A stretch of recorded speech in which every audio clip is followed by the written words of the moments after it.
This is Planemaker, performed by Richard Whitney on January 1st, 1990. The Planemaker is a story, a magical story with songs. None of the characters in the story actually sing any of the songs. They're just how you and I might feel if we were in the story. Maybe a child is only a child, laughing the morning on, gone in a while. A smile soon stolen by the blind and silent years, till even tears are hard. Or maybe his dream is only a dream, a song in a silent place, face in a stream. Still he seems to know the names of stars beyond the sun. He seems to understand. Maybe it's real and only a dream away. Maybe we feel more than years can say.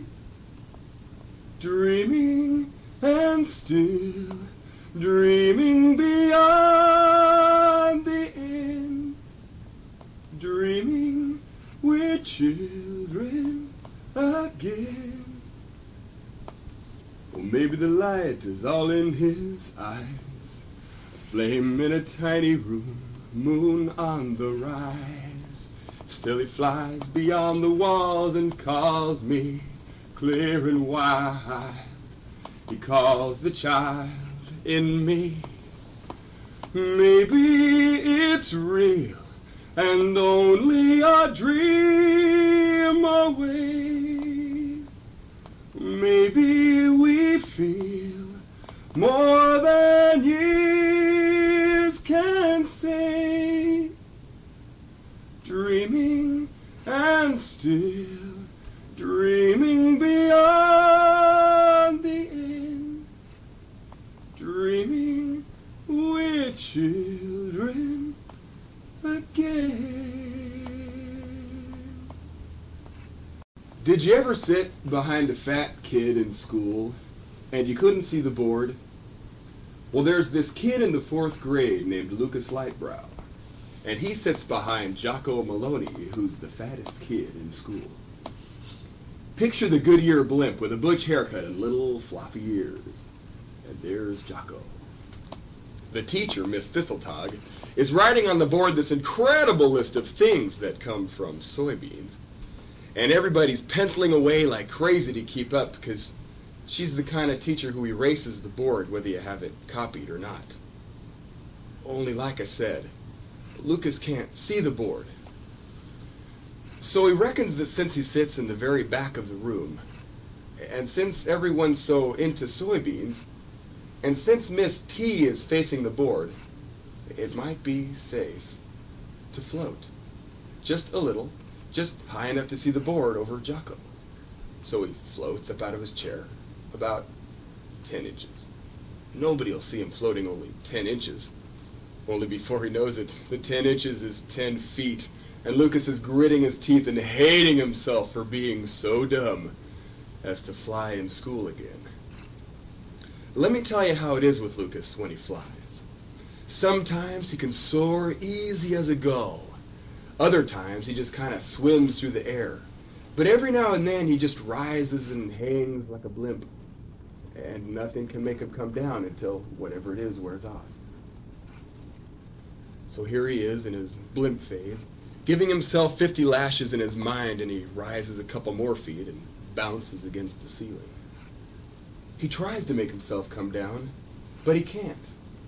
He pushes off against the ceiling and it bobs back up again like a balloon.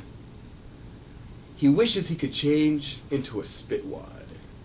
That way he could lie in on top of a light fixture with the rubber bands and dead flies until his floaty phase goes away. Maybe he could ease out the windows. He looks around. They're all closed. The back door's closed. But the front corner door, under the flag, is propped open by Miss T's ruler.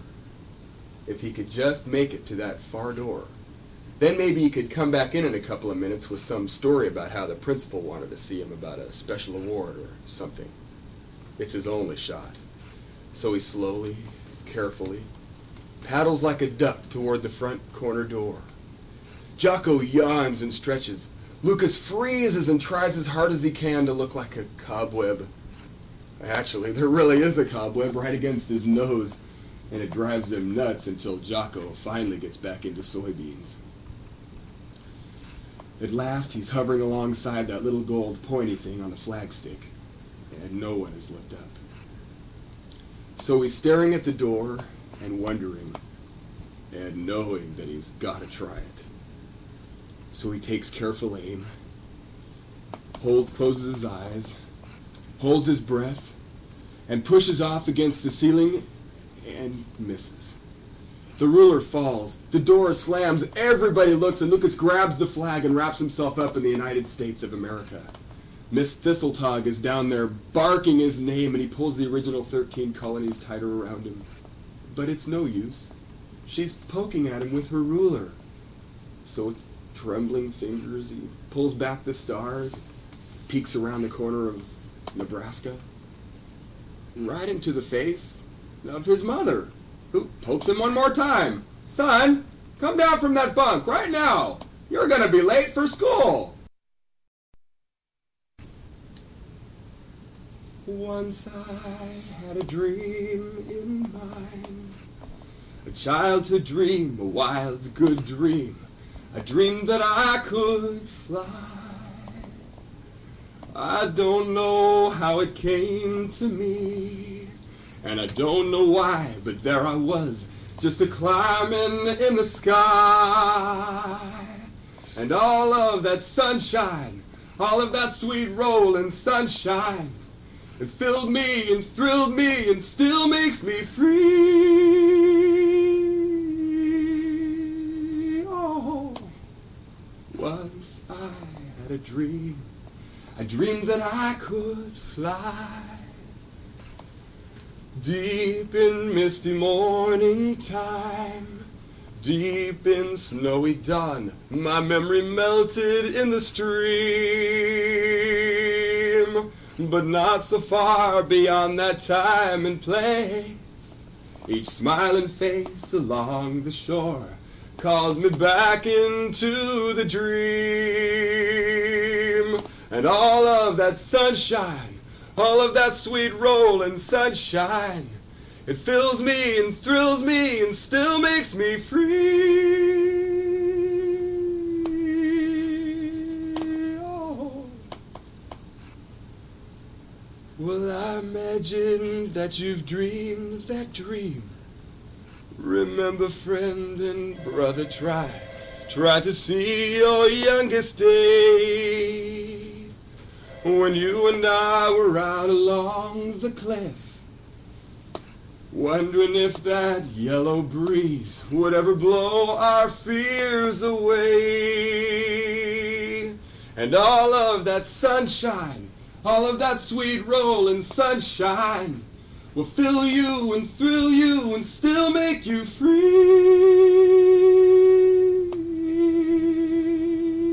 Oh, once I had a dream, dream with me. Oh,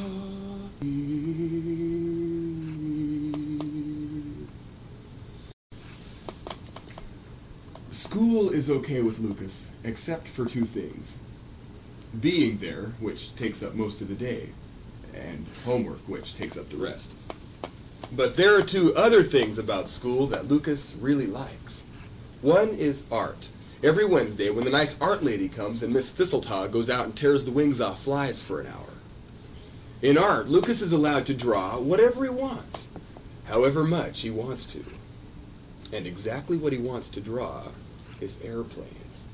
So every time he fills up the paper with yellow sky and breathes out planes across it like stars. And each plane shines like a star because Lucas loves planes. Boys love baseball and girls love horses. And Lucas loves planes more than if my friend Flicka won the World Series all by herself. Every inch of his life is filled with planes. His bedroom walls, the covers on all his books, the margins in his spelling tests. He has a magnificent dogfight between a Fokker triplane and a Sopwith camel, etched forever in his wooden desktop. Wild machines of wing and wire spin through his brain, machines like the light-browed Biwing and the Lucas Lifter. In art, on Wednesdays, a lot of them escape into the yellow sky. The other thing Lucas likes about school is Amy Fletcher. This is strange because Amy Fletcher is a girl, and in the 4th grade, girls are the enemy. But this girl is amazingly nice to look at, and Lucas reckons her yellow hair would melt icebergs. Of course, that might be mostly because Lucas has this thing about yellow. It's more than a favorite color. It's more like it's his personal color. I mean, to you or me, yellow is just bananas and lemons and Amy Fletcher's hair. You might say that Lucas really understands yellow. Like he's the only one that knows that yellow is the true color of the sky. That if you could fly high enough, past the white clouds and blue air and black space, you'd finally break through into yellow. Pure, warm yellow that shines faith and healing, birth and fire into everything it touches. He never read that in a book. He never learned it from Miss Thistletog. She doesn't have a speck of yellow in her whole brain. My guess is that he dreamed it. Or he might be remembering it, but think how sometimes just before dawn the gray gets so thin and brittle that even you and I can see some yellow through it. And summer noons when the blue gets hot and stretched and goes transparent. And the sun itself is yellow.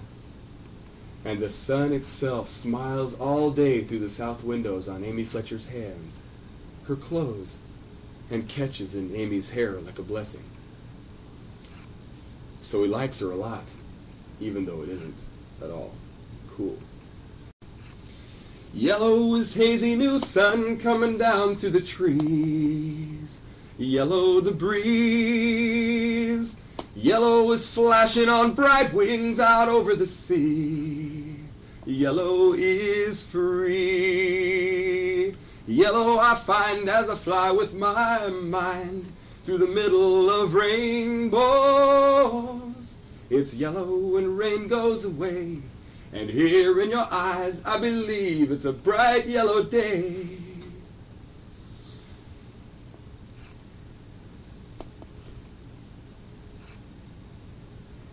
Feeling the sun in your smile, no wonder I cry.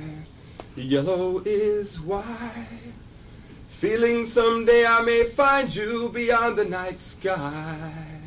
Bright yellow high. Yellow I feel as I spin like a wheel on the wind of a rainbow. It's yellow when rain goes away. And here in your eyes I believe it's a bright yellow day. Yellow I feel as I spin like a wheel on the wind of a rainbow. It's yellow when rain goes away. And here in your eyes, I believe it's a bright yellow day. That's why it's so hard on Lucas when Amy makes fun of him. In that way, at least, she isn't any different than the rest of the kids. They all make fun of him. It's like a school activity, because they all know about his crazy thing with planes, and because they all know that any actual paper airplane folded under the hands of Lucas Lightbrow, the Planemaker, will fly on the very best of days about 38 inches. Then it'll squanch its nose into the dirt like a little paper ostrich. So even Amy isn't giving the Planemaker any breaks. He wants his planes to fly. If they could fly on sheer willpower, they'd pierce the clouds. But they always seem to act sort of like they're afraid of heights, and Lucas can't figure it out. He thinks now maybe his planes are getting too complicated. Maybe that's the whole problem.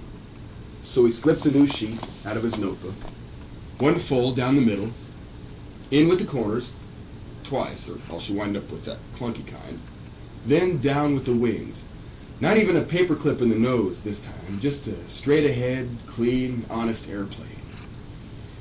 Well, after about 1,000 hours of arithmetic, the bell finally rings and Lucas runs out and hides behind a corner of the school. He wants to be alone with this one, away from the other kids. He tweaks the nose and gets the wings all straight and symmetrical. He tests the wings with a wet finger, cocks his arm, closes his eyes, holds his breath, and lets fly. And right now, gravity must be shorting out, or maybe physics is blowing a fuse, or maybe the angels in heaven are smiling down on Lucas Lightbrow. One thing's for sure, the plane is flying. It arches right over the roof, and Lucas tears around after it. His heart pounds like the engines on a B-29. Tears well up in his eyes, because there it is, floating, dropping, soaring up again, with his heart riding high on the wings. The plane swings easy like a bird over a tree, and then down toward the big dodgeball game where all the kids are. And Amy hopscotching right alongside. And this is it. The very gates to Amy Fletcher's heart are hanging open wide, and it looks like that little darling airplane is going to carry him home. That plane, circling like an eagle over their unsuspecting heads. So he crashes into the center of the game. Hey, hey, everybody, look at my plane! And they stop, and it hangs like a gull in the sun. And they look, and it squanches into the dirt at Amy Fletcher's feet. The crash kicks up this tiny puff of dust, and Lucas watches it settle on the wings. Then he looks up into the gorgeous eyes of Amy Fletcher, and she's laughing her head off. From the day of the crash, Lucas Lightbrow begins to grow up. No more paper planes in the yard. No more dogfights on desktops. He even draws motorcycles in art. And the years go by. Don't think he loses his love for planes. He just takes it all inside himself. Over the years, in secret, he makes a lot of planes. First, models from kids. Then he starts building these really amazing planes from scratch. They're soldered and welded out of old coat hangers and egg beaters. He stretches fine wires between the rods that trace the wings, and covers the frames with cloth, or netting, or parchment. Mostly for the planes, he uses things thrown out by folks like you and me. Things once built into Buicks and Kelvinators by mistake. Things that have really always been airplane struts and propellers, waiting in rusting heaps for a Planemaker to grow up and try to find in them his lost dreams. But all of the planes are made in secret, and never made to fly. Though I guess faintly hoping that one might go crazy magic someday and break all the rules and blast off into the sun. He keeps putting skinny little pilots in some of the planes, all of them little boys. Like a certain little boy who crashed one day, long ago, in the dust at Amy Fletcher's feet. Hey, crazy boy, hey, put your broken toys away. You're too big a boy to play. Hey, crazy man, hey, can't you understand the signs? Leave your wonderland behind, because these dreams will make you lonely. Or maybe shuffling with the crowd will too. But it seems this is your only choice, 'cause all of those ragamuffin dreams fall through. Hey, crazy guy, don't gaze at the empty sky that way. It has no goodbyes to say, because these dreams will make you lonely. Or maybe shuffling with the crowd will too. Oh, buddy, it seems this is your only choice, 'cause all of those ragamuffin dreams fall through. Hey, crazy child, hey, lay your crazy smile away, 'cause it's a blind and silent day.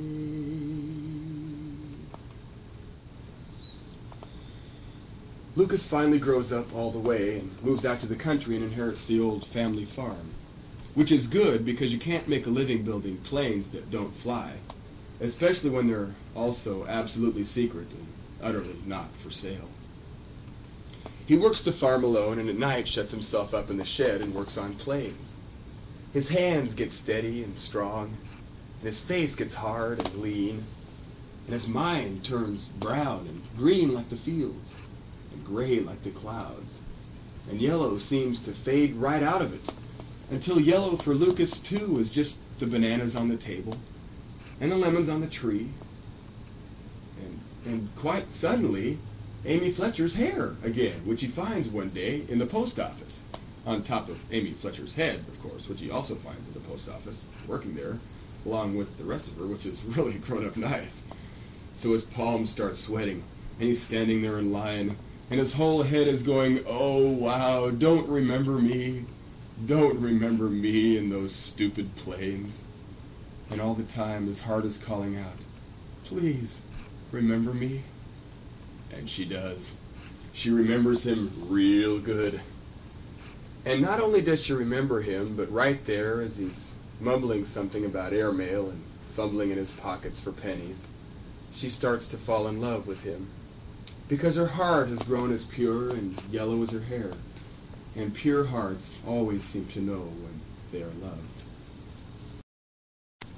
My sun is going dark now, my moonlight running dry, my wishing stars are caving in, but you're saving me from crying, 'cause all the sun I need is in your eyes, all the stars I need to fill my lonely skies. It's a long time since I looked round, now I'm looking down on the dawn I found, 'cause all the sun I need is in your eyes. And I never knew, never realized such an easy, sweet surprise. 'Cause all the sun I need is in your eyes, all the stars I need to fill my lonely skies. It's a long time since I looked round, now I'm looking down on the dawn I found, 'cause all the sun I need is in your eyes. And I never knew, never realized such an easy, sweet surprise.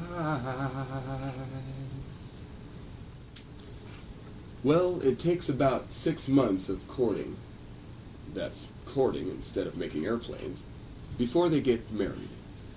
Then it's many nights of gazing at each other in the yellow firelight. That's gazing instead of making airplanes.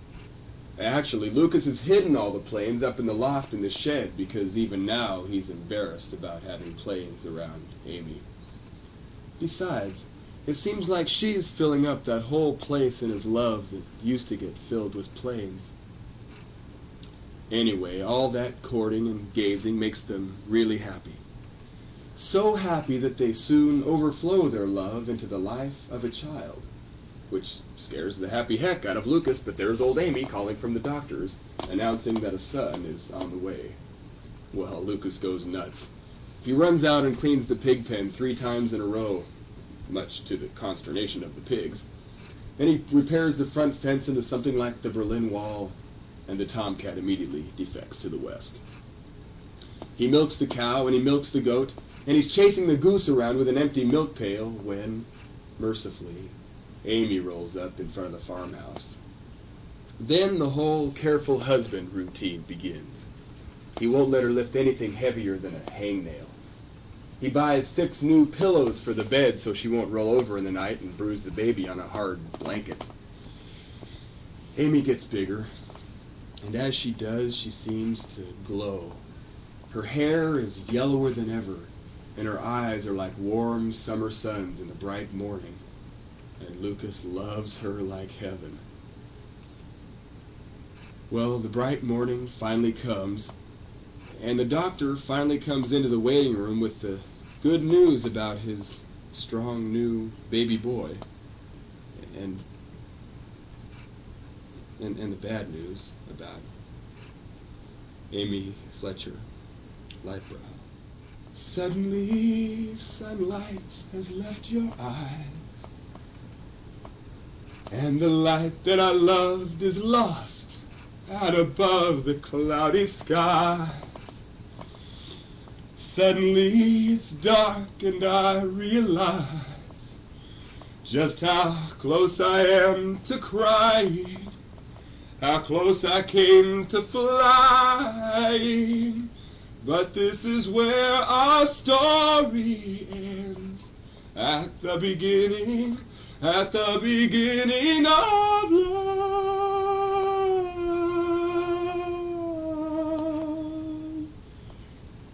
Here I am, wondering where I am, somehow hoping to find the time where time runs back again. Here I am, over and over again, as I listen for your laughter, unhappily ever after, 'cause this is where our story ends, at the beginning of love.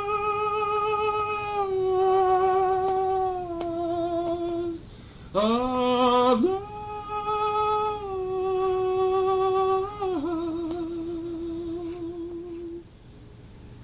Since it's impossible to take care of a baby all alone on a farm, Lucas's new son gets taken to the faraway city by the baby's aunt, who will raise him with her family until he's old enough to come back and live with his father.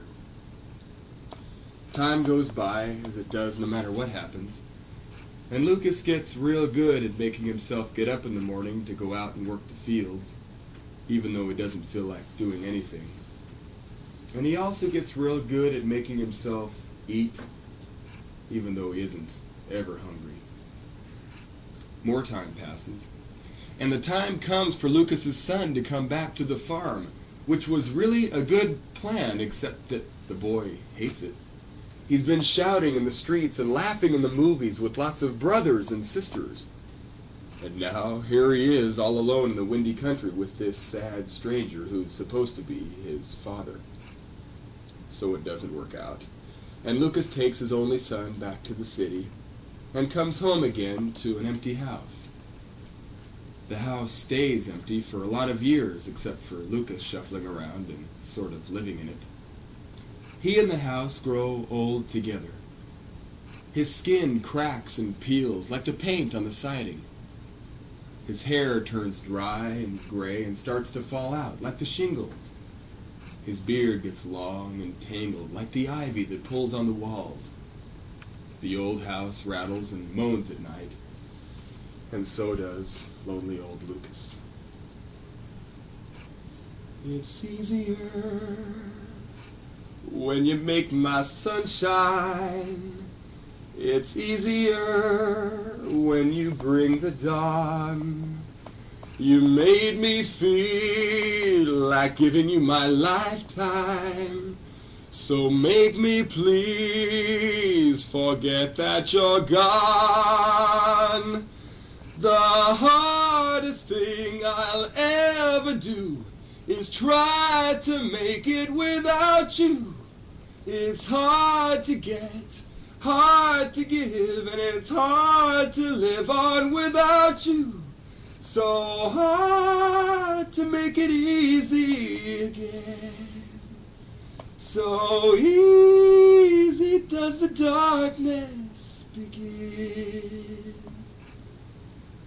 It's easy now, not waiting at my window, to think I hear your voice at my door. It's easy now until I hear the wind blow, and know you'll never shine anymore. The hardest thing I'll ever do is try to make it without you. It's hard to get, hard to give, and it's so hard to live on without you. So hard to make it easy again. So easy does the darkness begin.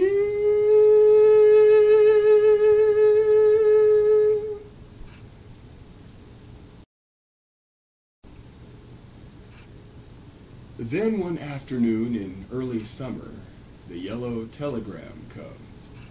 What it says is that little Merwin, Lucas's grandson, is arriving tomorrow to spend the summer with his grandpa on the farm. Now, Merwin has always been kind of a wimpy kid, a little too frail, and his folks reckon the country sunshine might do him good. Of course, the boy's father might also feel a little guilty about Lucas never really having had a son of his own. So Merwin comes, about a third-grade-sized kid with pokey elbows, huge cloudy eyes, and a shirt that's too big around the neck. The problem is, after you've been living all alone on a farm for 1,000 years, how do you know what to do with a third-grade-sized city kid with pokey elbows? Lucas Mike could fix the shirt, but he's really worried about those eyes, which is why, on the third day, after they've been through everything Lucas knows about Cub Scouts and everything Merwin knows about Social Security, Lucas is so relieved when Merwin finds the plane.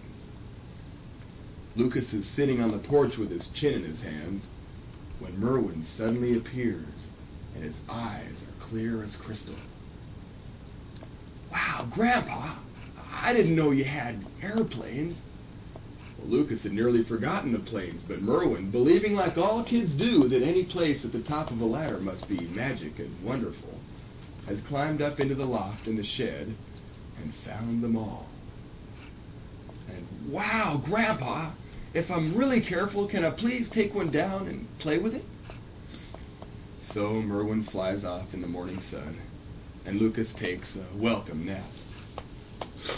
Later that afternoon, Merwin comes shuffling in, with looking a lot like his grandpa once looked at a certain ancient schoolyard, and apologizes. He apologizes because out on the porch is this big pile of wire and cloth that used to be a plane. Well, Lucas doesn't really care about the plane. "Are you okay, son? Did you hurt yourself?" And the boy says, "I took it up on that big rock out in the pasture, but I must have done something wrong, 'cause it went straight down after I threw it in the air." Of course, he hasn't done anything wrong, and Lucas tries his best to explain to him how the plane was never meant to fly. None of the planes were ever meant to really fly. Well, Merwin can't believe that someone had put in all that work on something that wasn't supposed to fly, especially when it looked like all it needed was a little breeze to make it take off. And, "Grandpa, why didn't you make planes that could fly?" Well, the old man tries to sound breezy and once upon a timey as he tells Merwin all about his silly little kid dream. and about the great schoolyard crash and the little laughing girl with the yellow hair. And Merwin tries his best to take it that way, both of them all the time pretending not to hear the real sadness in the story. The day after that, Merwin takes down another plane, but this time he's careful to fly it only in his mind. And the next day, Lucas says, "Why not take all the planes down from the loft and over to the old smokehouse and use it for a hangar? That way you can have a whole airport." So every day, Merwin goes out to be head honcho of Post Smokehouse International. But on hot afternoons, as Lucas sleeps in the cool of the house, the little pilot looks out over all those planes that can't fly and thinks about how very much his grandpa had once wanted to. His thoughts rise higher and higher as he sits there among those earthbound planes, sifting the air for the shadows of his grandfather's dreams, wishing he could find them, catch them, and make them come home.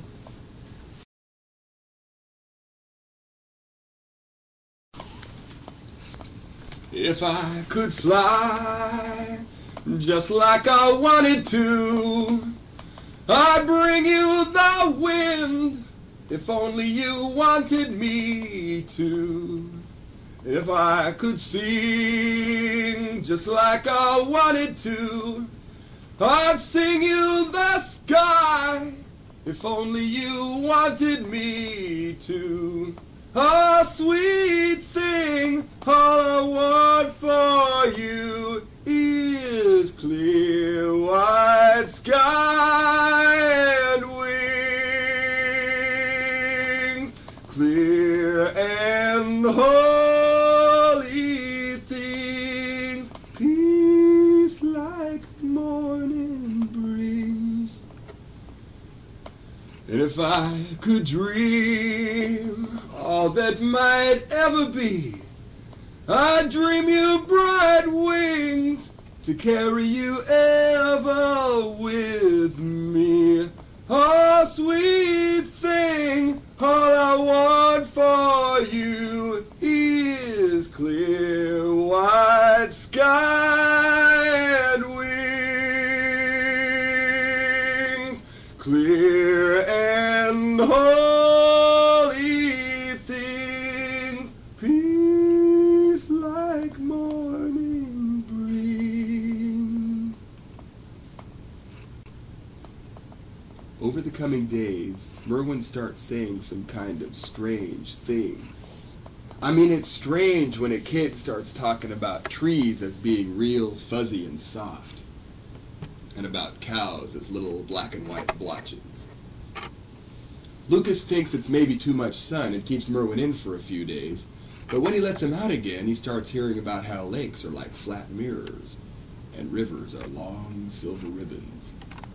And one time, Merwin wants to know if Lucas will go with him over to Gladstone, where they have a circus with 3 big striped tents that look like petunias from way high up, and 9 elephants, and 23 tiny pink trucks to carry it all in. Gladstone is 78 miles away.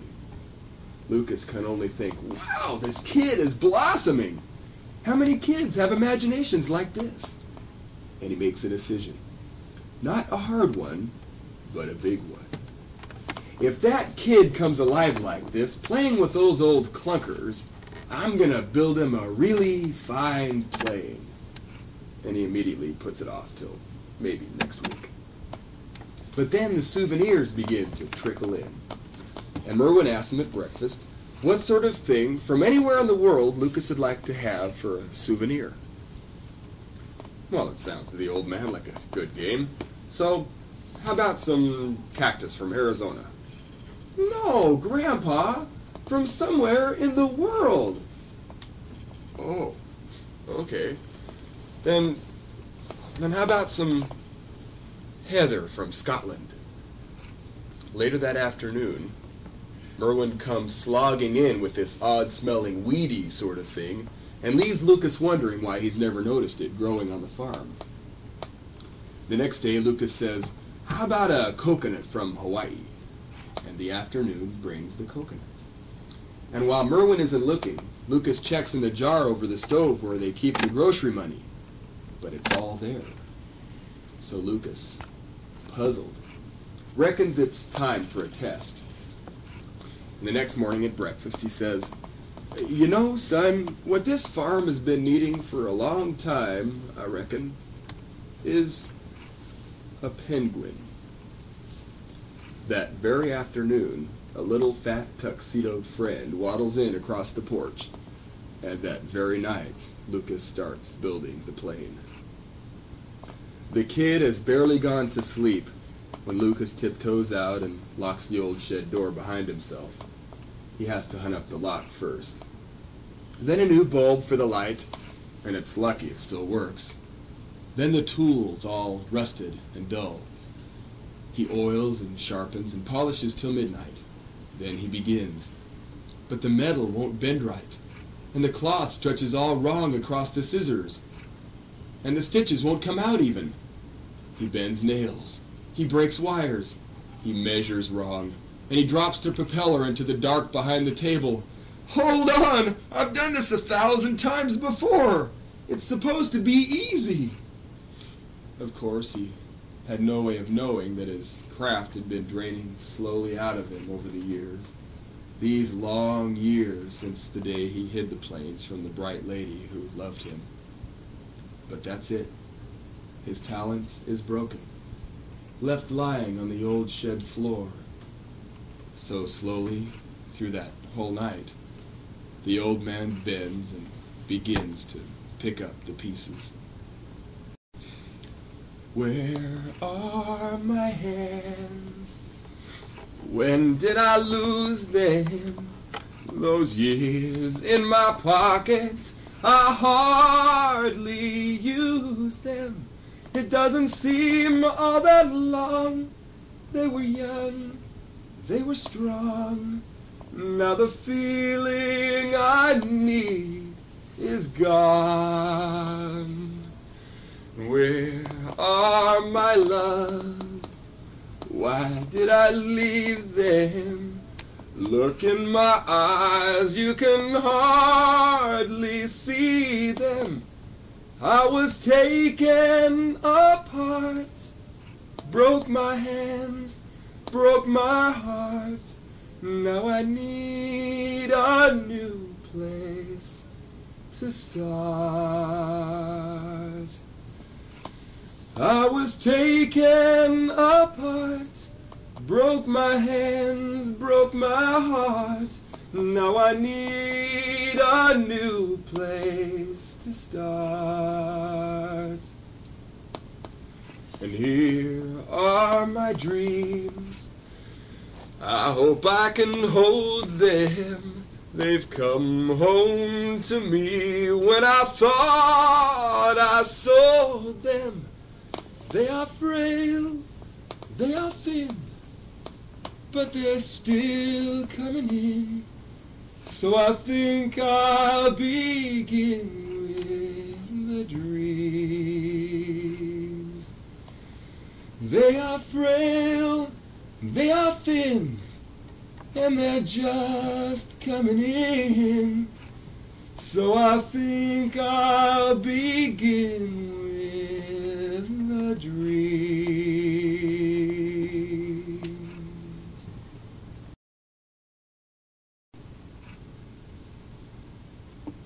Each day after that, Lucas smiles as Merwin disappears in the morning sun. The old man's always tired from hard nights in the shed, but he smiles anyway because as soon as Merwin flies off, Lucas can throw himself back into working on the plane. He feels the gift coming back into his old fingers, and there's no way he'll let that little flyer go home again without a special surprise plane of his very own. But every night he knocks off soon enough to beat Merwin back to the house, and long enough to listen, as he tells him all about the fog in London and the crowds in Hong Kong, and even one time about the bright curve of the earth as you fly into the morning.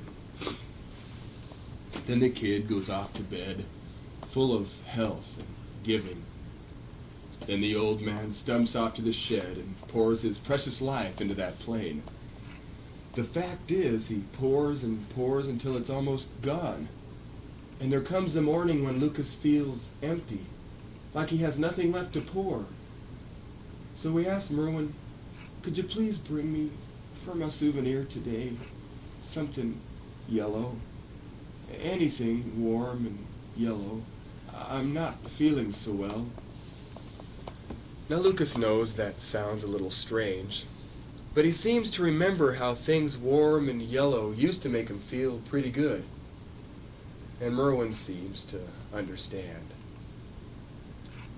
It's way late when the little traveler gets home that night, and he's awfully hushed and still, and his face seems to glow like the moon. He looks up into his grandfather's eyes, holds out his hand, he opens his fingers, and yellow fire shoots through every corner of the room. The old man's eyes slam shut and he falls back, but the rich yellow plays on his eyelids and eases them open like awakening flowers. He peers carefully into Merwin's hand, and whatever it is in there, it doesn't seem to have any edges, and Merwin's palm shows right through. Slowly, like over several hours, the light begins to mellow and dim. It dims and the two watchers look on in steady wonder, hardly knowing that it's seeping into them. Finally, the light gathers all into Merwin's hand, hangs there for a second, then vanishes, and the gray of the morning pales on the windows. Then a small voice breaks the silence. Grandpa, it was a piece of the sun. I went to the sun. The old Planemaker takes the young flyer in his arms, and they don't speak. Then Merwin turns and climbs the stairs to his room, and sits by the window and looks out and up, and the sweet sun touches his tears. About 6 that afternoon, Merwin hears his grandpa shouting from the shed, and it sounds to him like trumpets. So he clatters down the stairs and around the house and throws open the shed door, and there, under the shining eyes of Lucas Lightbrow, is spread the most fantastic plane the kid has ever dreamed of. About 4 feet from tip to tip, the wings reach out like swelling shafts of silver light. Silver sheets pounded thin as the pages of a Bible stretched across the polished rods of the wings and tied with tiny wires like silver thread. The body tapers back toward the shining tail, sweeping up smooth and razor sharp. All but the silver tail and wings is clothed in fine steel net.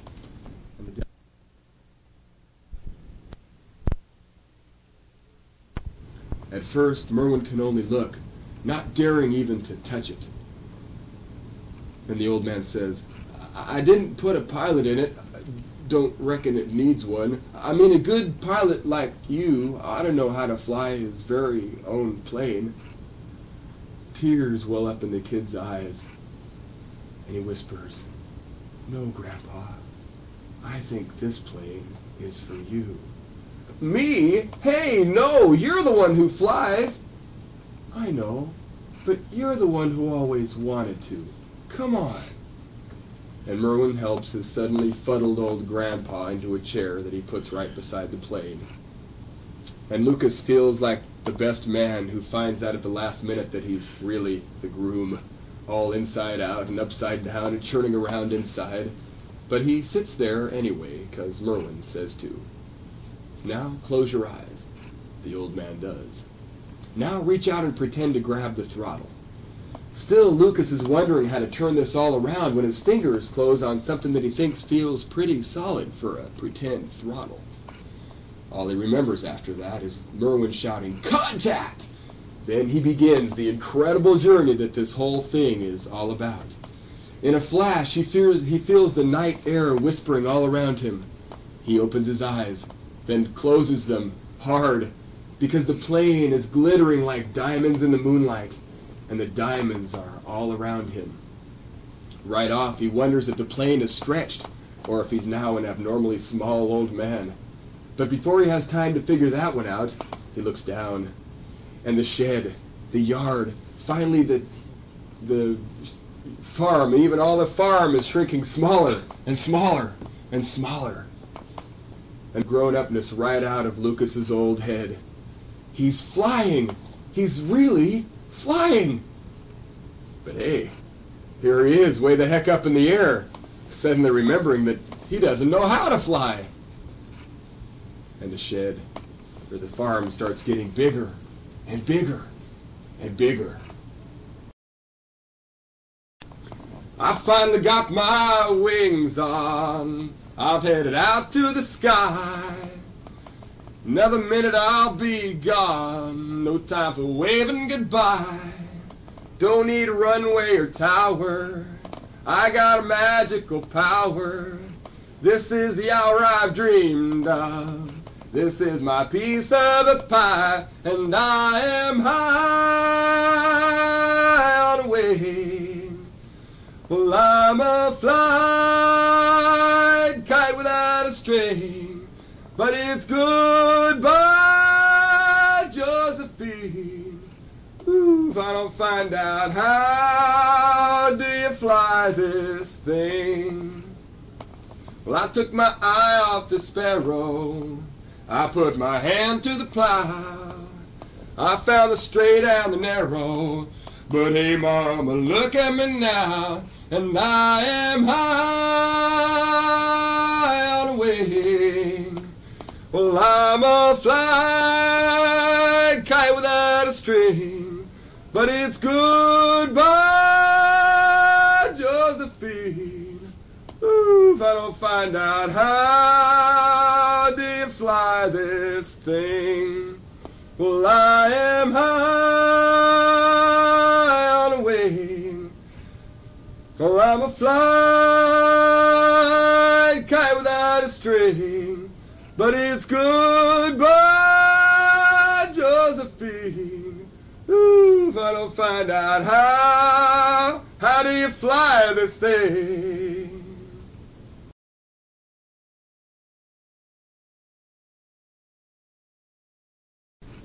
The yard gets bigger. The shed gets bigger. Lucas's eyes get bigger. And there's Merwin shouting in the yard. And the old man's imagination shouts up pictures of fire and fracture and mayhem. And his life has just started to pass before his eyes when he gets close enough to hear the words, "Grandpa, you can fly! Grandpa, believe in it!" Oh, Merwin, I can't fly. Who said I could fly? But hey, I was flying already. Maybe I can fly. Heck, I have to. It's fly or die. So he closes his eyes and says it over to himself. Merwin says I can fly. Merwin says I can fly. I can fly. And he opens his eyes, and the plane is steadily rising again. So he keeps on believing. And gradually it seems to Lucas that maybe this very plane has flown through all his childhood dreams and pretty much knows the way everywhere. All it wants is the old man's will to bank it left or right or up or down. And so he flies in faith through moonlit mountain peaks and up along fierce, sharp ridges. He soars across the faces of great cliffs and down through plunging canyons. Out above broad plains, bathed in moonlight, he sails, and I won't even try to say what it means, or how full of utter glory it makes him feel.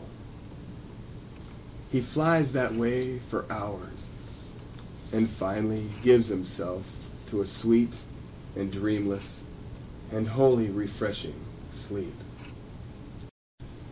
Bright morning stars are rising. Bright morning stars are rising. Bright morning stars are rising. Day in my soul. Cold shades of gray are fading. Cold shades of gray are fading. Cold shades of gray are fading. Day is breaking in my soul. Over seas of sorrow shining. Over seas of sorrow shining. Over seas of sorrow shining. Day is breaking in my soul. Day is breaking in my soul.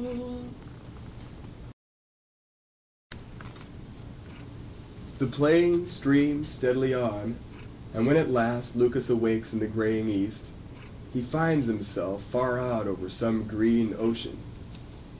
He thinks about Merwin. He thinks about home. He thinks it's time he was getting back, so in his mind he banks the plane to starboard and sails off for home. He's carefully rehearsing all the fantastic things he'll tell Merwin when he suddenly realizes that the plane never banked at all back there, and it's streaming on ahead. That scares him a little. He tries banking to port. No luck. He tries every way except straight ahead, but the plane seems to be in another power. That scares him a lot. The sky slowly lightens, and the morning sun breaks on the horizon. Then it scares him like crazy to notice that as the sun climbs higher and higher from the rim of the world, the nose of his plane is rising with it. Like it's being drawn magnetically, irresistibly, into the sun. Higher he climbs, up through billowing banks of clouds, whistling toward the end of the air, locked in on a course for the sun itself. And there's no doubt now. He looks back and moans, then breaks up and out to the final edge of the Earth's bright glow and off through clear, sharp space. As he shoots past the cool orb of the moon, he gives himself up for dead. But somehow he knows that he isn't. He zooms in on what had looked like a star at first, but now becomes the fuzzed edges of Venus. And he gives himself up for dead. But he still isn't. And he knows that he isn't. But he wishes he was. Zipping past, he flies faster on, drawn like a missile to the sun. It gets bigger and brighter and fiercer and stronger. And he's about to give himself up for dead. But he's getting discouraged with that. So he whips around Mercury, and half the sky seems to be solid sun. And Lucas has just about decided he's going to have to live through it all, when right behind him he hears a screech and a wrenching groan, and he gives himself up for dead. He looks around in a flat panic, and the struts and rods and wires are glowing red, right on the point of melting.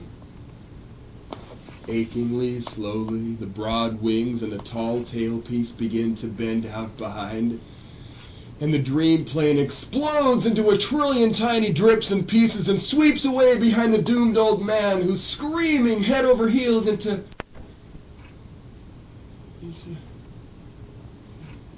yellow. Into bright, fat yellow. So this is the place. Why didn't he see it coming? The place he knew in his mind and forgot, where the black space dissolves into pure rolling waves. He laughs out loud as he feels them crashing over his tumbling body, giving him strength, washing away his fear and trembling. He spreads out his arms and points his toes, and tears like an arrow on into the heart of the sun, his long white beard trailing behind him. In all that rich, warm yellow, Lucas remembers his Amy, and half expects her to reach out from nowhere and take his hand. But then the yellow begins to thin, like he's moving too fast, and the yellow itself is on fire and flaming into white. And easily into white passes Lucas, and the white passes fiercely into him. And now he sees 1,000,000 colors in the white, and each one sings a deep song of its own. Then he laughs out loud and flashes 1,000,000 colors back and bashes out the other side of the sun and blazes through heaven like a bright new star. Double bright, because the brightness of Lucas Lightbrow and the brightness of Amy Fletcher are now one fiercely everlasting brightness.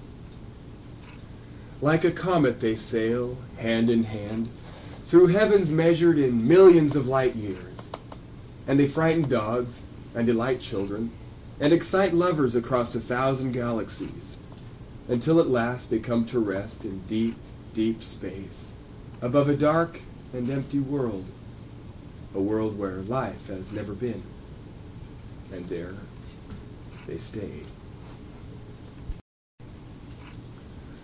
The morning comes so slowly, it rises soft inside, it eases up into our eyes. The light is pale and lowly, the light we hush and hide, the light that reaches out for sky. And then the dark begins to clear, and like a storm the morning's here. Then we are fierce and holy, then we are wild and wise, then we are sunshine on the rise. And then the dark begins to clear, and like a storm the morning's here. Then we are fierce and whole, then we are wild and wise, then we are sunshine on the rise.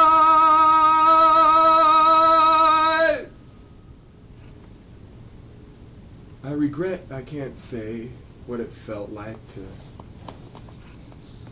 blaze through the center of the sun, or how it felt to soar through heaven like a bright new star, or how it feels even now to be the broad yellow giver of life and warmth to that distant planet. You see, the feelings enjoyed by suns and stars are not understood by singers of songs and tellers of tales. And a star, of course, is what Lucas and Amy became. A bright new sun, scattering life out over the darkness. For that far world is no longer dark, but has long since grown green and blue and golden. Young families of people have come and multiplied. Men have answered 1,000 calls and gathered under 1,000 different flags. Cities have grown from clusters of tents and wood huts to broad gleaming stands of clean-cut stone. There are farms and schools and football and frogs and TV. Up in the yellow sky of that world, there are planes that sputter, streak, and sail and soar And I can imagine one more plane folded down the middle, in with the quarters, then carefully on the wings, launched with much hope on the wind.